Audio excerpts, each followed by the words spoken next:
Hi, I'm Nate. I'm 25 years old and reside in a modest cottage on the outskirts of town with my mother. Nothing extravagant. I sleep in the small spare room that used to serve as a guest room. I've managed to get by, though it isn't luxurious, and I don't feel ashamed about it. I never pursued college education as academics didn't appeal to me much. I work wherever I can find employment, mostly construction sites. Occupations like roofing or moving people's possessions offer cash payments without any obligations or benefits, just enough to get by. Some people believe I'm squandering my life. Perhaps they are correct, but for the moment, I appreciate simplicity. There's no schedule to follow, and nobody constantly pressuring me. I take things one day at a time, and I generally find it satisfactory. My mother, on the other hand, is less content.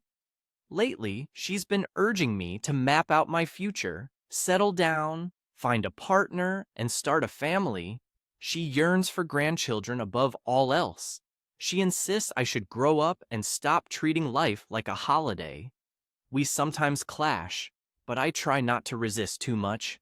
Despite her good intentions, the repetitive daily chatter is exhausting. Approximately a year ago, my mother made a new acquaintance named Elise. Unlike old childhood friends, they met at a community event and quickly bonded. Since then, Elise has been visiting us for coffee multiple times per week. She's roughly 10 years younger than my mom, so if my mom is 50, Elise would be around 35. She maintains a youthful appearance for her age. I initially ignored her, acknowledging her charm, grace, confidence, and impeccable style. However, she was merely my mother's friend. Whenever she visited, I could overhear their conversations in the kitchen. My mom often criticized me, saying I lack a plan and don't prioritize my future. Elise always echoed these sentiments.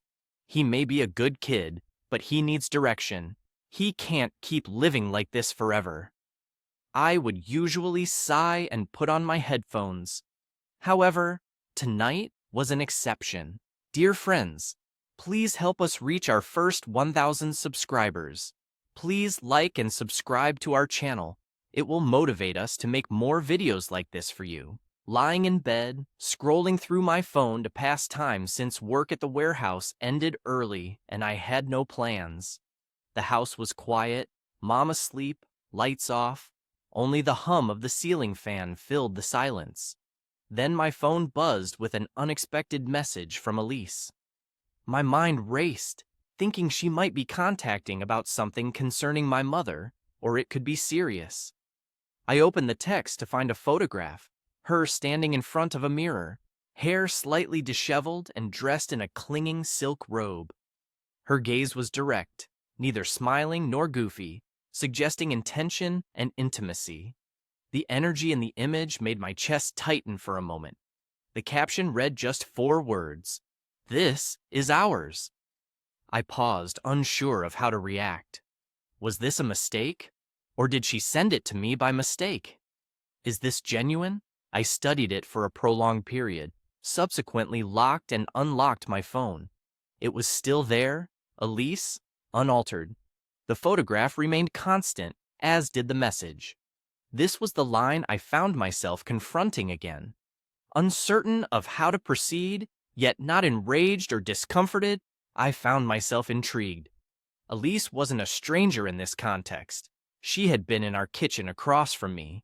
She had laughed at my jokes and complimented my tattoos. I had caught her stealing glances at me a couple of times when she believed I was oblivious. Thus, I responded with a simple query. Was this an email you planned to send me? Promptly receiving a response, she expressed remorselessness. I reclined on the bed and scrutinized the ceiling. My pulse quickened not out of fear, but from adrenaline. This was something unknown, yet I wished to uncover it. I responded once more, "I won't reveal it unless you don't." After a brief pause in typing, 3 dots materialized, followed by another photo, then another. Each one seemed increasingly bold, elegant yet designed for me. That night, sleep eluded me. It wasn't anxiety or overthinking that kept me awake. I typically don't dwell on things excessively, but something felt different recently. A boundary seemed to be breached, and I found myself uncertain about what the next day would hold. What I was certain of, though, was that Elise wasn't merely my mother's acquaintance any longer. The morning was uncomfortable, not due to any incident that had transpired, but because of potential changes on the horizon. Upon waking up, I felt like I had stepped through an unseen threshold, and while everything around me remained the same, it all seemed different. I managed to maintain a semblance of normalcy. I donned an old tee, prepared toast, and drank coffee straight from the mug as usual. My mother was already seated at the table, scrolling through her phone and complaining about her neighbor's dog barking again. She made no mention of Elise, nor did she announce her visit. I remained silent, but by 11 a.m., the doorbell rang, and there she was. Elise strode in as if the previous day's emailed photos never happened, adorning fitted pants, an unstructured cream sweater, and subtly enhanced makeup to seem authentic. She greeted my mother with a cheek kiss, gifted pastries, and moved casually into the kitchen as if it was her longtime residence. I feigned browsing job listings on my phone while seated on the couch when she glanced at me. Our gazes locked. The usual courteous smile or friendly nod were absent. Instead, her eyes held a familiar yet nuanced mix of keenness and gentleness. She subtly tilted her head and lifted one corner of her mouth, sending a message that needed no words. I acknowledged with a single nod, signaling my acknowledgement. Their conversation in the kitchen lasted about 30 minutes, during which my mother's criticisms about my wasted 20s and aimless life echoed through the room. Elise continued to offer her typical response. She subtly nodded, added a few murmurs, and mentioned, "He's a decent boy, though," as she often did.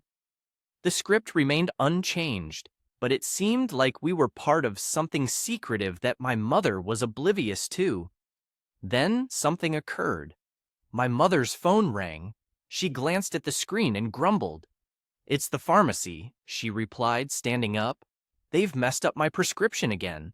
She picked up her keys. "I'll be there in 5 minutes maximum. Make sure the coffee doesn't boil over." She left before I could respond. Now it was just me and Elise. The kitchen fell quiet. I cautiously rose and approached. She leaned against the counter, sipping her coffee as if it were a routine Saturday. "Breaking the silence?" I inquired. "What about last night?" She looked at me calmly without a trace of guilt in her eyes. "What do you think it was about?" "I don't know." And she shrugged. "Did I err?" you questioned. "Not at all," I responded firmly, without hesitation or remorse, "as you're my mother's close friend. You frequent this place often, listening to her express concerns about my life." Elise momentarily looked away before meeting my eyes again. "Aren't you aware that I didn't simply remain silent, but glanced at your direction?" She stepped nearer. "Nate, I don't always voice my opinions, especially when I choose not to argue, but I do tell her what she wants to hear. However, I have observed you myself. You are not idle. You are merely unfettered, which unsettles some people." I hesitated, uncertain of my response. Eventually, I responded, "You shared photos with me, and I hold no regrets." "Why did you show them to me?" she asked, smiling softly. This smile, tinged with sorrow and vulnerability, made her seem more youthful. "Because I perceive you as an individual, not a wasted soul seeking a flawless life. You make me feel seen and alive. I couldn't deceive you." That revelation stirred something within me. A prolonged silence ensued. Neither of us stirred. Then I inquired, "What's next?" She looked around, seeming to check if it was still safe. Subsequently, she leaned closer and whispered only for me to hear. Let's meet tonight at 9. One. Walk with me. Where does it make a difference? I shook my head. Before my mother returned, Elise had already driven off from the driveway, waving and smiling as if nothing significant had transpired. My mother came back a few minutes later, still muttering under her breath about the pharmacist, utterly oblivious. But I couldn't shake thoughts of Elise. All day, my mind raced in numerous directions. I kept glancing at the clock and calculating the hours. A part of me still struggled to accept this was real, that someone as confident and beautiful as her would want to spend time with someone like me. But she did. The arrival of Nan Harry couldn't come soon enough. At 8:56 p.m., I stood before our hallway mirror, feigning indifference about my appearance. 3 times I swapped shirts, ultimately selecting an unadorned black one that struck the right balance between casual and well-dressed. Donning a coat, I briefly ran my fingers through my hair before leaving without informing my mother of my destination. Her attention was fixated on a cooking program in the living room, barely glancing up. The evening was one of those crisp early spring nights where you could see your breath if you stood still long enough. The air carried scents of fresh asphalt and distant campfires. At our street corner, I waited and punctually Elise arrived. Her vehicle, a black SUV, halted and the passenger window descended. She smiled, leaning slightly toward me from the driver's seat. Devoid of makeup this time, she was herself in a soft gray hoodie, black legging sneakers, and an effortless demeanor. For several minutes, we said nothing as she drove silently, the soft sound of tire humming the only accompaniment. In a more tranquil, picturesque part of town, we found ourselves surrounded by ancient trees and vacant pathways. She parked nearby, a small park, shut off the engine, and looked at me. Come with me, I acknowledged. We commenced wandering aimlessly, her beside me without any physical contact, just moving in sync. It felt peaceful and effortless. I sensed we both needed this. Eventually, I asked, "Is this something you do frequently?" She smiled. Men my age or younger trying to charm their way into nighttime strolls? Exactly, I replied. No, she countered. This is entirely unfamiliar to me. We continued walking, our footsteps synchronized. I didn't plan this, she revealed. I didn't contemplate texting you like that. It just happened. I observed the way you interact with people, particularly your mother, even when she criticizes you, and I thought you were different. You don't seem to be playing a part like most men I know. He simply is who he is, I whispered, to which he replied, uncommon and genuine, though it may not bring in money. Surprised, I glanced at him. I hadn't anticipated someone like you, I admitted. I assumed you were just another one of my mother's acquaintances, sharing baking tips, neighborhood gossip, and criticisms about me. But now I see a kindred spirit. She paused, looking introspective. You are right, I didn't express it before. Most of my 20s were spent searching for the ideal job, man, and strategy. At 35, I am alone, with no children or genuine love in my life, only daily routines, coffee dates, and hollow conversations. Yet, with you, I feel a change. We continued walking under the park lights that bathed the path in a warm orange hue. The wind picked up slightly, but I didn't shiver. I confessed after some time that I have no solutions, I admitted. I'm not looking for someone to mend me. My desires aren't always clear. She clarified, I'm not here to repair you, Nate. I simply wish to know the authentic you. There's no expectation or predetermined roles. At that moment, I comprehended we were two individuals with unique life journeys, aspirations, and stories. Yet on that evening, we both found ourselves drawn to a sincere and genuine connection. We settled on a bench under a streetlight. It was tranquil and soothing. I mentioned, "It feels like I've known you for a longer time than I actually have." She turned towards me.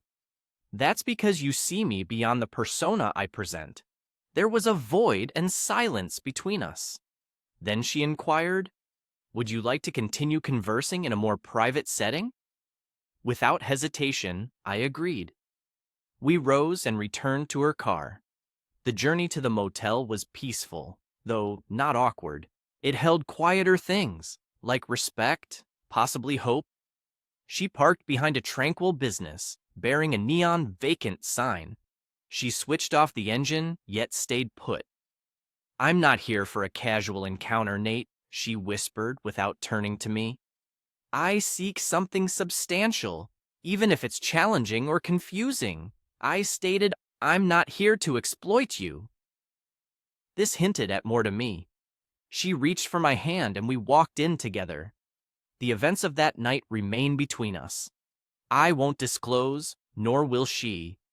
Not because we are embarrassed, but because not everything needs to be revealed. Some experiences should simply stay private. However, let me state this. That night changed everything. The ensuing morning was hushed, the type of silence that feels whole, as if all around is pausing its breath. Elise was still asleep when I woke up. Sunlight trickled through the thin hotel curtains, gently and warmly caressing her shoulder. She looked peaceful, unadorned and genuine. She was without makeup, filters, or pretense. I sat quietly on the bed's edge, existing effortlessly. No internal deliberations clouded my thoughts, as that is not my nature. Instead, I felt a shift inside me, like something within had found its place or changed direction. She stirred awake, offering a warm smile. There was no discomfort, no remorse.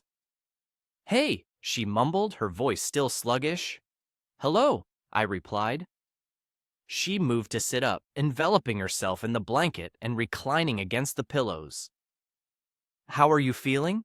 I pondered for a moment. "As if something authentic has just commenced." She concurred. We spoke little after that. Instead, we dressed, bought coffee from a gas station on our return journey, and drove in silent harmony. There were no grand declarations or discussions about the present state of affairs. It was implicitly understood. Something between us had ignited. It wasn't solely emotional. It seemed as if an unexpected door had been opened. Upon returning home, life resumed its usual course on the surface. 2 days following our encounter, Elise dropped by for coffee, giving the impression of an ordinary day. My mother remained oblivious to the situation. Our brief eye contacts during her visit held profound significance over extensive conversations. An SMS arrived once she departed, with me still pondering the events of that night. I replied, "Every minute," and thus started our rhythm. Confidential messages, late-night calls, and stolen moments between errands and coffee breaks were part of our routine. We weren't concealing ourselves out of shame. We did it to protect ourselves. My mother trusted Elise. She admired her. She believed Elise was a friend. Discovering the truth would devastate her.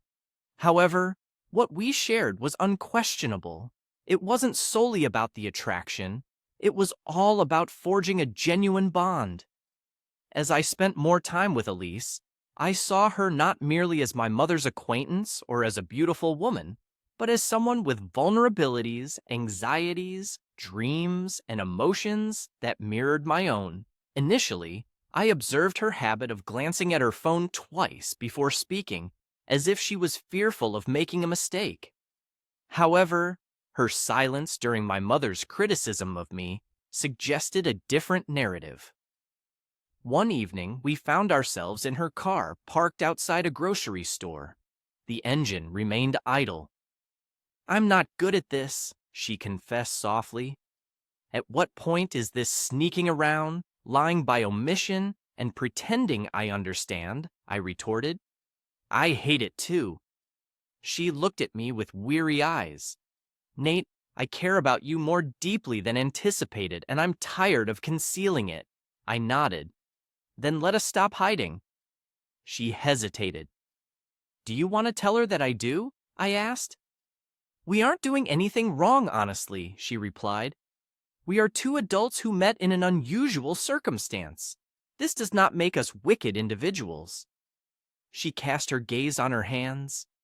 She will despise me, maybe at first, but the truth eventually settles. It eventually falls. It stops floating. For a considerable period, there was an awkward silence between us. Then she broke the tension by expressing her feelings. We had each been hesitant, yet eager to hear the same sentiment. She confessed her love for me. In that moment, I didn't need to deliberate my response. I loved her too. That night, sleep eluded me not out of fear, but because I was pondering over when and how to reciprocate and anticipating my mother's reaction. We agreed it needed to be done promptly, so we chose a day on the weekend. She would come for our usual coffee, but this time, we decided to speak truthfully about our feelings. It wasn't for dramatic effect or surprise, but because concealing genuine emotions starts to feel like deceiving not just others, but ourselves too. On that Saturday morning, Elise arrived as expected, wearing a soft blue outfit and bringing croissants. My mom smiled at her shoes. I served coffee. As we settled down, I felt my hands tremble slightly. And then Elise looked at me, and I knew it was the right moment. Mom, I propose that we have an honest conversation, now. On a typical Saturday morning, sunshine streamed through kitchen shutters, tracing slender lines. The scent of brewing coffee filled the room, while my mother hummed as she organized the table, a ritual when guests arrived. At 10:03 sharp, Elise appeared, sporting a light blue blouse, modest earrings, and jeans. A paper bag containing fresh croissants was in her hand, accompanied by a calm but slightly anxious smile. The morning, my mother commented cheerfully as she accepted the bag from Elise. I trust you brought those chocolates again, she said, hopeful. Of course, Elise replied, mentioning your favorite. They laughed, exchanged casual greetings, and engaged in typical conversations, discussing neighborhood gossip, weekend weather, and the predictable supermarket shortage of eggs. I remained quiet, as did Elise. Our eyes met twice. My mother turned to face the counter once before returning to sit across from us. It was now time, so I cleared my throat. My hands rested beneath the table. Elise briefly touched mine before withdrawing. My mother appeared oblivious or feigning ignorance. Mother, I began in a subdued tone, there's something we need to tell you. She looked up from her coffee, meeting my gaze first, then shifting to Elise. What is it? She asked. Elise and I have been seeing each other, I revealed. The room fell quiet. My mother seemed momentarily stunned, her eyes darting back and forth between us as if trying to process the information. Her facial expression transitioned from confusion to disbelief, eventually settling on anger. Just what are you discussing? She demanded, looking primarily at Elise. Elise spoke softly. We've been together for a few weeks now. The statement was truthful, not malicious. My mother grew more forceful in her questioning. What do you mean by you have what? I am dating your son, Elise confirmed. I care about him, she added. I never intended to cause you pain. My mother rose abruptly, causing her chair to scrape against the floor. I welcomed you into our home, trusted you, listened as you spoke, and all this time I discover you've been with my son. It didn't begin that way, I clarified swiftly. It just happened. However, this is not a fleeting affair, Mom. It is genuine. She glared at me sharply, her voice sharp. She's 10 years your senior, Nate. She's my friend? Can you comprehend the gravity of this situation? No, I can't, I replied softly. She isn't your childhood friend. You've only known her for a year, and I know her better than anyone else. My mother shook her head. This is preposterous. She is exploiting you. She isn't, I insisted. I am not an impressionable youth. I understand what I'm doing. Elise also stood up now. Perhaps I should leave. No, I replied. We won't hide anymore. You said you wanted me to mature and face life squarely. You wanted me to grow up, right? My mother exclaimed. This is what you call being serious? She looked at me sternly, pondering over actions with someone who acts like a second mother to me. I remained silent, as did Elise. My mom gestured towards the door. Both of you need to leave immediately. I can't bear to look at either of you right now. Elise hesitated, but I stood up. We're leaving, but there's something you should know. She fixed her cold gaze on me. This was not what I had anticipated, but I care for her and she cares for me.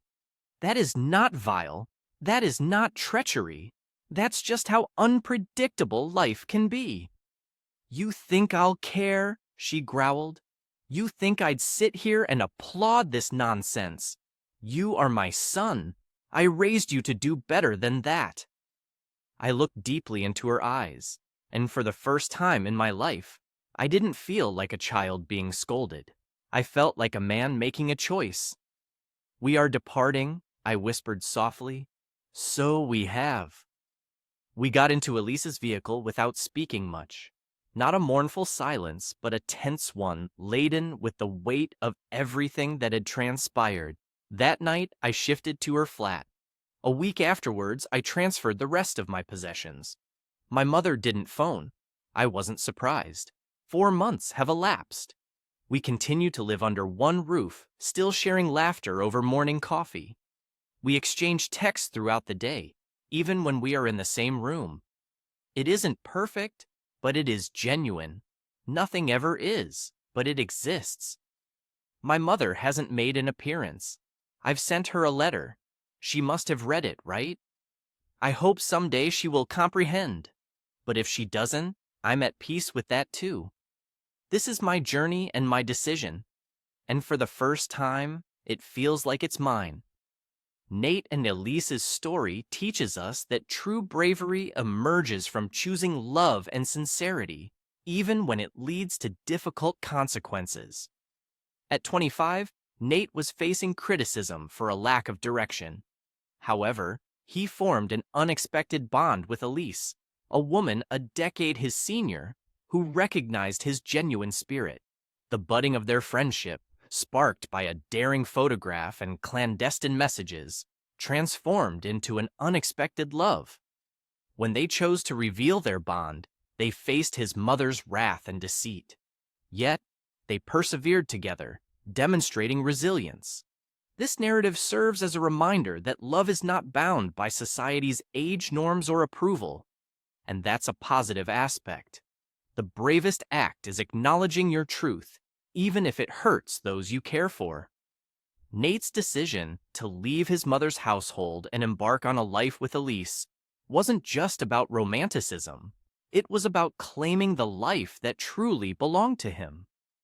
In a world that often passes judgment, their tale encourages us to heed our hearts and forge connections that make us feel understood, even if the path is rocky.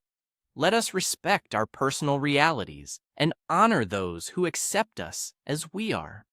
What did Nate and Elise's story teach you about love and courage? Share your thoughts in the comments. Delighted to listen to them. Should this tale resonate with you, consider subscribing and becoming part of our community to access additional authentic and motivational stories. Together, let us delve deeper into the wisdom that life offers.